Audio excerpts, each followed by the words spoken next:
Hello friends, welcome to my class today. Today we'll see the topic in a research syllabus, that is research approach and research design. So if you are the first time watching my video, please like, share, subscribe and also click the notification button and stay tuned for my videos.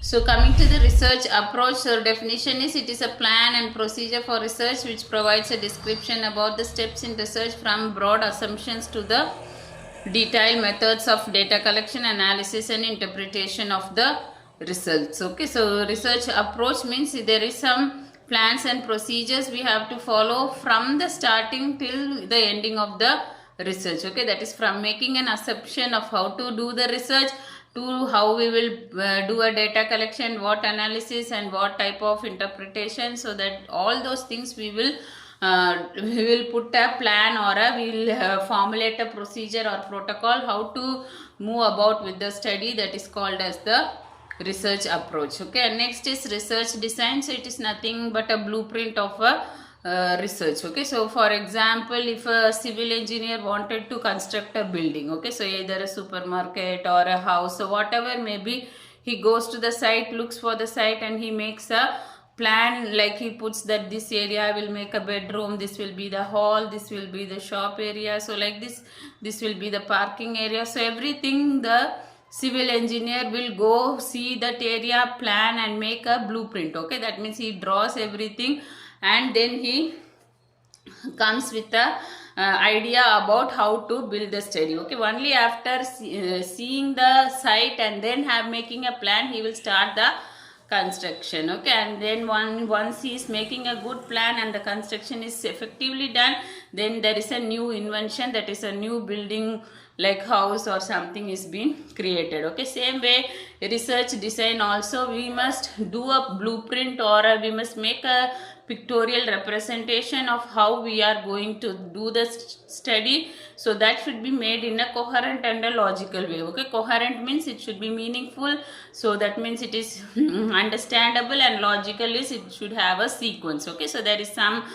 scientific methods are there, so that scientific methods are all we have to apply and make the design. Okay, so it will illustrate, that means it will show in a pictorial form how we are going to do the study, like how collection, how measurements is, what are the tools we will apply in order to do the study, and how the analysis will be. So everything will be in a clear and relevant form when you do a blueprint. That means when you make a pictorial representation of the study, that is called as research design. Okay, coming to the types of research approach, it is qualitative, quantitative and the mixed approach. So quality is we are studying about the attributes. Okay, attributes means that it is a quality that cannot be measured, but we can explain or describe about the quality. Okay, so mainly problems in the community and also the social problems are studied using this quality approach. And it, like when we go to a particular setting or in particular area, we identify what is the problem. So it is like an inductive style. Okay, inductive means from a specific to the general theme. Okay, so in a particular area we see the specific problem and then we generalize to the population. Okay, like for example, nowadays corona came, so it started somewhere in particular area like China, and then it is going to all the countries. Okay, so like that we have to study if some particular problem in a particular area, what all the like how it can be that is the mode of transmission. So like we know that it is due to coughing, and then there is no following of social distancing. So these are something which can cause corona, so they made a lockdown like that. Okay, so from a specific corona, they made a general assumption, that is like a lockdown or something can prevent the corona. Okay, so like this, it is a qualitative approach where we identify some problem in a particular area, then you will be identifying how it can be generalized to the population. Okay, so like it is an inductive style and then making interpretations and meaning of the data. Okay, and this form of approach will focus from an individual problem which can lead to a complex situation. Okay, so that means one individual problem is causing a complex, how it will cause a complex problem. So what all the methods we can take in order to prevent the complex situation. So these all will be dealt in the qualitative approach. Okay, and next is quantitative approach. Quantity is nothing but numbers, or it is a numerical representation. So here we can measure using some numbers, like so we can test the theories, and also we can identify the relationship between the variables. Okay, so we make a hypothesis. Hypothesis nothing but is a predicted relationship between the two variables, and then we will see we will test the hypothesis by using some statistical analysis. That is like, first we make a tool, and with the tool we go and do the research, and then we get a numerical data. So that is numbers of how many answered correctly or how many answered wrongly, or so what is the status. So everything we get it in a numerical data, and then using statistical formula we apply it and analyze in the quantitative approach. And this title is opposite quality, that is in quality it is inductive approach, and quantitative is deductive approach. Okay, deductive means we will from a general problem we deduct. Okay, so for example, in case we take a disease called diabetes mellitus or hypertension, etc. Okay,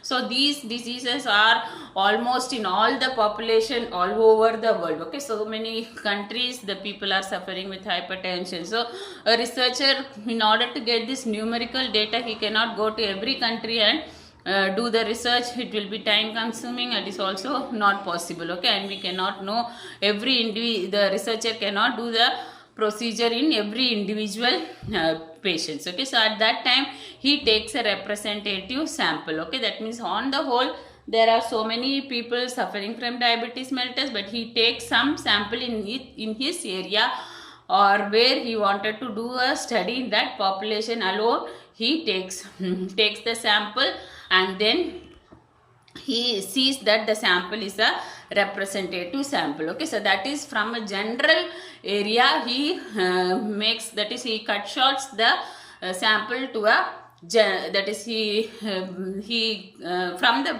bigger population he comes down to take a particular sample which will be a representation of the sample. So then from that sample he will do the research and identify the numerical data by using the statistical analysis, and later he will generalize, or he will tell like this person with this many person with diabetes mellitus, the cause is like this, whatever research is found out, that findings can be generalized later. But from a general population he takes a specific population for a study. So it is a deductive. Deductive means reducing. Okay, from a bigger population is reducing to a small area in order to do the study. This form of approach is called as quantitative approach. Okay, and next is the mixed approach. So in mixed approach there is integration of both qualitative and quantitative data. So that means we also do use numbers, and we also tell the attributes in a quantitative form. Okay, certain exploratory studies or some explanatory studies, so or some comparative studies. So these are all done with the mixed approach. Okay, so where we compare two population about certain diseases, and we come with the numbers also. Okay, so we give some, like for example we make a questionnaire or something, and we give the numbers for each questionnaire. So from the numerical data we can do a statistical analysis, and we can bring some percentage. Okay, and then we can also explain it in words about the area. Okay, so when we go and do a research in a particular area, we will make a assumption and also a theoretical framework. Okay, assumption is something we assume that there should be a relationship between variable or not, and later we test it with using some numerical data, where we make a theoretical framework. Framework is also a design where we explain the data in a numerical form. And on the other hand we also explain the area, about the area, how was the population. So like those type of approach is called as the mixed approach. So when there is both qualitative and quantitative approach, there is increased understanding about the research problem. Okay, so next we see the component of research approaches. So there is qualitative, quantitative and mixed approach. So in qualitative, whether it is historical research, narrative research, phenomenological research, ethnographical research, and case studies. So these are all some qualitative approach, and in quantitative approach it is experimental designs, non-experimental, and survey research. And in mixed approach there is convergent studies, explanatory sequential studies, exploratory sequential studies, and multi-phase studies. Okay, so all these research, every topic will be discussed detailedly in the coming classes, but today I will be dealing only with the historical research. Okay, so history, so as the name history, it is something we read about the past events, so that happened before. Okay, like if something we know about World War, Second World War, the First World War, it happened in this year, that year. So all those past events we know. This is because some people have written history about the past event. So studying about the past event is called as the historical research. So any event that is occurred in the past, those facts and explanation, we again do a verification or do a study and identify whether the event occurred, and if the event occurred, so whether it will cause some deteriorative effect in the present situation. All those we study in the historical research. Okay, so it tries to collect, verify, synthesize an evidence from the past to establish the fact that defend or prove a hypothesis. Okay, hypothesis is nothing but a predicted relationship between two variables. So something that has happened in the past, we try to identify it, whether it is a true or whether it is not happened. So like this we make a hypothesis and do a historical study, that is called historical research. Okay, so it uses so in historical research mainly secondary sources and primary sources are used. So mostly we get secondary sources because history is something of the past which we have not seen or witnessed. Okay, so mostly we get secondary sources, and also certain primary sources like people who are living in those times can give the evidence about the past thing. Okay, so what happened those days, or some diaries, official records, report, archives, any information like maps, pictures, audio, visual recordings. These from this area you can get the historical, you can do the historical research. Okay, so as I already said, the sources of historical research. So primary source will be the eyewitness of the event, so the person who has seen the event, or if there is any oral or written testimonial. Okay, someone who is writing the testimony, that means something happened, he would have witnessed and he would have written about the event, that is the oral or a written testimonial. Or any public records, legal documents, diary, minutes of meetings, recordings means some tape recordings or some records which are maintained, any journals or any drawings which was in those days. So from these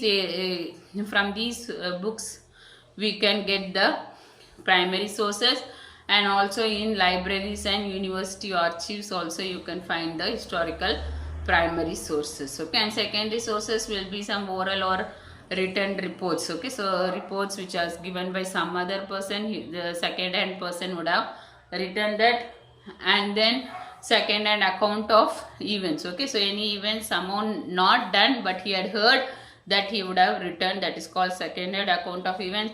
Or any textbook, newspaper, encyclopedia, articles, biographies, and other media such as tape recordings, videos. So these all are secondary sources for historical research. Okay, next coming to the purpose of historical research. So by historical research we'll get some insight means some new ideas about how to do the study, and we get some information about the past thing, what had happened, and we also can make some conclusions about the research. Okay, and how, so we have to know how the things happened in the past and how it can be applicable for the present day. To identify that and compare that, we do the historical research. And historical research involves more than simply compiling and presenting factual information. It also requires the interpretation of information. Okay, so all from the books and secondary sources we can get so many information.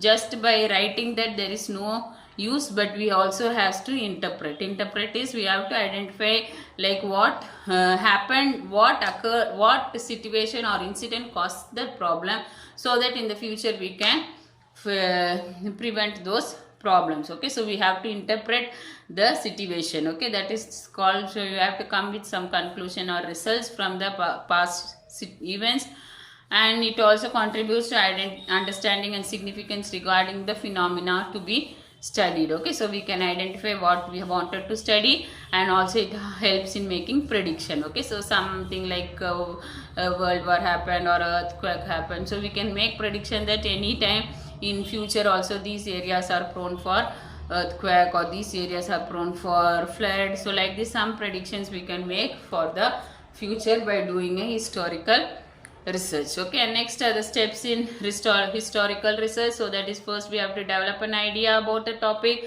then formulate a plan. So it is nothing but how I am going to do the study, and do a background literature review. So from all the sources of information you have to collect the information that is related to the research what you are going to do, and refine the research idea and question. Okay, so we will get so many ideas, so many knowledge, but we cannot do everything about the research, but we have to focus on a particular topic on which I have to do. So we have to narrow the idea into a smaller topic, that is called refining. Okay, so twice or thrice we keep on reading, and finally we come with a particular situation what I want to read, that is called as so on what I want to do a research, that is called as refining the research idea and questions, and locate for the primary and secondary sources. So we have to identify where the primary and secondary sources we can get, and not only locating, we have to see that those primary and secondary sources are authenticated or accuracy. Okay, so like as I said,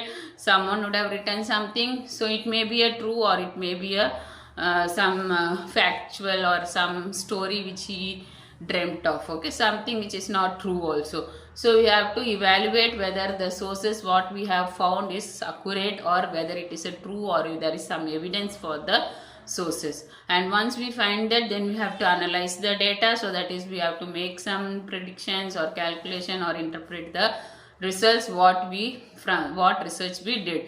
And once we have analyzed and we have come to a conclusion or a result, that we will be writing in a narrative explanation. Okay, so narration, or like a story, we have to write about the findings, and then we can publish it, so that anyone who is reading will understand and know about the historical research what we have done. Okay, so these steps will be explained in detail. So first is developing an idea or research question. So this is the first step. We have to figure out the research question. We have to choose the area of our interest, and we have to keep on developing more and more ideas about the research, and keep on asking questions, why I want to do this research, and what research I am going to do. So all those questions we have to keep on ask, and we have to keep on read so many research materials, that is all the primary and secondary sources, so that we can get the information, or we can develop an idea how I can do the research. Okay, and next is we have to formulate a plan. Okay, so like formulating a plan is like where I will go and find the resources, and how I can list which all the places I have to go for the information to collect. So all those things, and from where I will start and from where I should end. So all those information, like a blueprint, I have to put in the mind, or I have to make a blueprint or a plan in the form of a pictorial representation, so that I can do the study smoothly. And next is conduct a background or literature review. So like historical review focuses on examining research throughout a period of time. So that is in the future, in the previous past time, what all happened, and throughout a period. Okay, so not in here and there we should not study. So like continuation of the year, what all happened. So all those period of time what happens, so all the issues, concept, theory, phenomena, everything we should read clearly what is present in the literature. Okay, on which literature we are reading, everything we have to clearly read, and identify which thing can I take for my research. Okay, according to the discipline I am studying, what I can trace out, all those information I have to collect by doing a literature review. And next step is to refine the research ideas and questions. Okay, as I already said, there are so many things we would have read in the books, but you have to narrow the topic. Okay, we can't read, if it is too broad, then the research will be very large, and even you must keep in mind the research should not be too small. Okay, so if we do only small literature review, then we cannot get so many ideas to write our research material. So we have to have a normal reading. Okay, so that means that is our research should be in a particular topic, and also it should have enough content for writing the research paper. Okay, so once the general idea is got, we have to keep on asking questions, and we have to refine the topic, that is we have to narrow the topic, and only on what aspect I want to do the research, I will be collecting those information and writing in the research paper. That is called as refining the ideas. And whenever we are refining,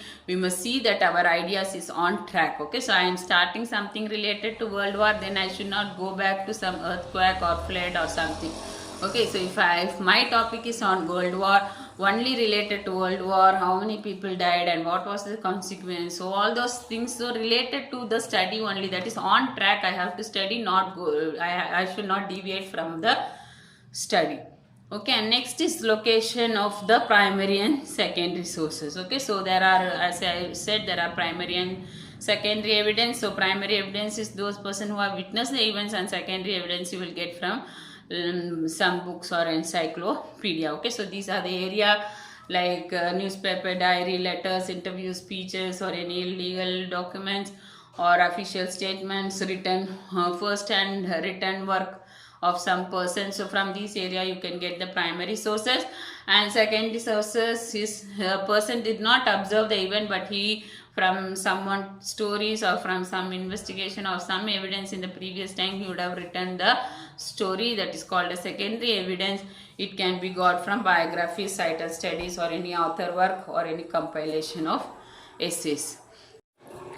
Okay, next is the evaluating the authenticity or accuracy of the sources. Okay, so I said about primary and secondary sources. So not only finding that, we have to see whether the evidence written in those sources are true or it's just some fictional stories. Okay, so for that you have to think about 5 W's. So one is who created or authored the work. Okay, so the person who did the study, or who the eyewitness who saw that, and he would have written the work. Okay, so we have to see the person who has written the work, and when was it created. Okay, that is the time duration, how long it was done, so which period of time it was created, so that you have to ask. And where was it created, published, and disseminated. Okay, so the area, the geographical location where the study was done, that we have to see. And why was it created or written. Okay, the intended audience. Okay, so like for which people, for which group of people was the publication done, or what was the findings of the study, and where, in which area the findings of the study were applied. So this all you have to see in why was it created or written.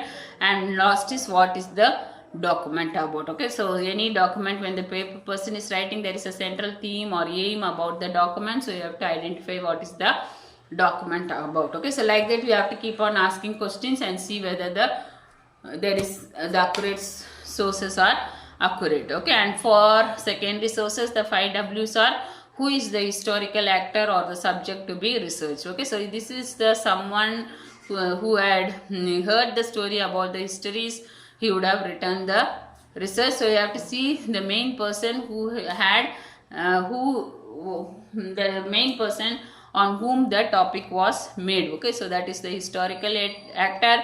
And when did the event take place, again it is duration. And where did it occur is which place it occurred, and what did it entail. Okay, entail means what it involved, and what was the main consequence, what was the thing. So what was the subject restricted to. So like that we have to identify, that is what did it entail, and why did it happen this way. Okay, so why did it happen. So like that we have to keep on asking questions and see the accuracy of the primary and secondary sources. And next step is to analyze the data. Okay, so in analyze you have to see, compare and contrast the ideas, values, personality, behavior, so identifying likeness, differences, so everything. So while keeping on reading we can see these ideas. Okay, so whether we have to compare many times and see whether the research what I'm going to do is correct or it is according to my preferences, and what is the problem in the study. So all those related to the idea we have to compare and see, and consider multiple perspectives of various peoples, like past demonstrating the differing motives, beliefs, interests, hopes and fears. Okay, so we have to see the people, like some people will be accepting the thing. Okay, some people will fear about it, some people may have interest, some will not have interest. So we have to see all the contradicting factors and also the supporting factors. Okay, so all those things, multiple perspective. Okay, so different people will have different views, so all those things we have to identify. Okay, and next we have to see a cause effect relationship, or if there is any multiple causation. Okay, so cause effect relationship is something would have caused. Okay, so for example, if I say world war, okay, so some problems in between two countries would have caused the world war. Okay, so what was the problem? So that is the cause and effect, which problem has caused the effect. So like this, some relationship we have to study, and the importance of the individuals in history, and influence of ideas, interest, belief, and the role of chance. Okay, so whether it was accidental, and whether the problem was rational or irrational. So without any meaning they have found the problem or something. So everything we have to analyze, and then you have to draw the comparison of areas and regions. Okay, so in which all area this can occur and this cannot occur. Okay, the problem what we have found, so in which area or which boundary it can be developed or it cannot be developed, so that you can sue. And you have to see any unsupported expressions of opinion. Okay, so like grounded in historical evidence. Okay, something which some person would not agree, so all those unsupported expressions you have to write, and compare competing historical narratives. Okay, so you have to compare our historical research with others research, which then compare and see whether the narratives are almost same or what are the differences are there. Okay, and then you have to challenge all the arguments in historical inevitability by formulating examples or historical contingency, how different choices could have led to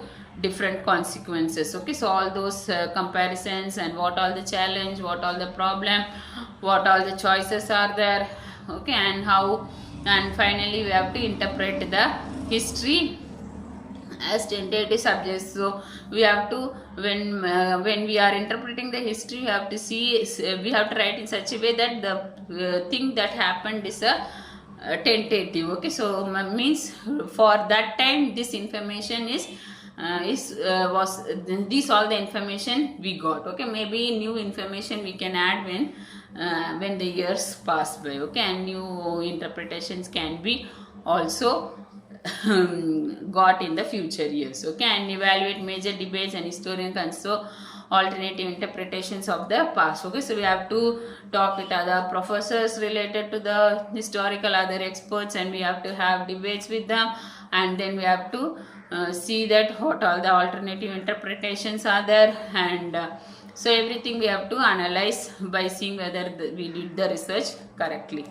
And then last step is to develop a narrative explanation of the findings. So first we have to write an outline, so that should be a broad sketch about what I am doing. Okay, so main points, sub points, what all I can write in the research. We have to have a outline. And next is first draft. Okay, so in first draft we have to keep on writing. So we are, whatever we are getting ideas, and whatever we learnt from the sources, we have to keep on writing. So every time whenever we are getting information, we have to keep on writing. Even if it is a bitten piece of information, you can keep writing and leave gaps in between if you don't know what to write.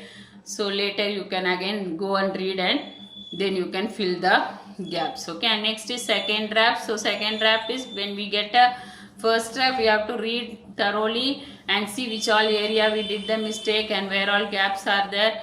So you have to keep on thinking and write, and you have to ask whether we have outlined fresh, like whether the paper is outlined freshly, any tough questions, when the argument is clear, or whether the order of writing is followed. Everything we have to see in the second draft.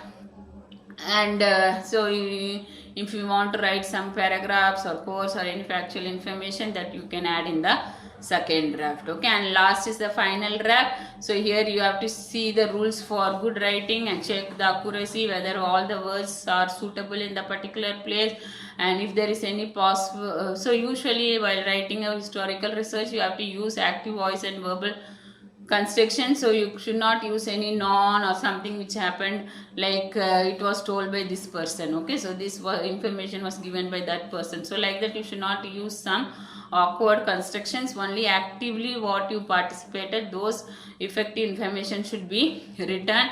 And you have to improve flow of transitions, avoid repetitions. Okay, so the words should be flowing equally or in a smooth way. So you should not repeat the same thing again and again. Everything should be clear, and you have to keep on checking from the first till the end whether all the information I have written and any unnecessary wordings or any spelling is wrong, everything has to be checked. And you must also can give for a proofread. Okay, so someone to read our research paper and find if there is a meaning or if there is some changes to be made. So like that, we have to develop and narrate the explanation of findings. Okay, so these are the steps we have to follow in historical research. And then it is the advantages of historical research. So when historical research is something stories or something histories we write, so people have a good attention, it is very attractive, and the act of research does not affect the results of the study. Okay, so because what we have written in the past, we give the information, so we don't want to find any results like some numerical data. So it is easily you can do the research. Okay, and it is well suited for trend analysis. Trend analysis is previously in these years this was the trend, this is the latest trend. So like that, the trend analysis can be done. And they are important background, they can provide more background information about the research problem, and you can fully understand the research problem because you can get more of historical records. And there is often no possibility of researcher subject interactions, so that could affect the findings. Okay, so here the researcher will go and study the population thoroughly, so there cannot there is no questionnaire or something given to the subjects and subjects are writing it wrongly, or some wrong informations cannot be arrived in case of historical research. And historical research, anytime any person can keep on studying, so it can be over and over studied with different problems, and you can also replicate from the previous studies. So these are the advantages. And next, the limitations or disadvantages of historical research is, so the ability, so here the research aims only the quality of the documentation, so it will not arrive with a particular research. So only the documentation or the quality of the attributes are considered, so you cannot come with the proper analysis. And historical relies on only data of the past. Okay, so in past, and if there is no adequate data, sometimes you can manipulate it, or it is not able to control the contemporary constructs, because previously no one will be knowing about what happened in the previous year, so we cannot verify it. So that is what the problem. And then interpreting historical resources will be time consuming, because we have to keep on thinking about the past, we have to go to the past areas and find out so many information, so it can take a long time. And sources of historical materials are consistently archived to ensure access. They are especially challenging for digital or online only sources. Okay, so like mostly historical materials are in some books or some area, like in museums or something, they will be protecting the historical things. You cannot get it online or digital, so in one place you cannot sit and get the information. Okay, and original authors will bring their own perspective and biases, interpretation of biases, and these biases are more difficult to ascertain in a historical researches. Okay, so there will be some bias. Okay, so a person who is writing the historical research may have, if he is done the study with some bias. Okay, bias is some like according to his interest he selected only some persons and some area he neglected. So like this certain bias can occur, which is very difficult to find in the historic resources.